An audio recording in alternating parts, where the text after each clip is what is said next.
We'll guide you through how to create digital art in Krita. If you find this helpful, consider subscribing and liking the video. First, open Krita on your desktop. Once it's open, you'll be greeted by the welcome screen. Go ahead and click on New File to start a fresh canvas.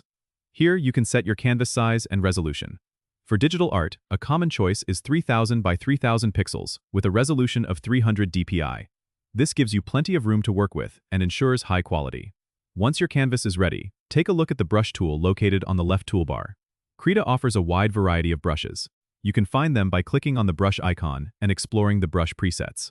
If you want to customize a brush, click on the brush editor and tweak the settings like size, opacity, and texture. Now, let's set up your layers. Layers are crucial in digital art as they allow you to separate different elements. Click on the Layers panel on the right and click the Pointgok icon to add new layers. You might want to create a new layer for each part of your drawing, like one for the background and another for the character. This way, you can work on them independently.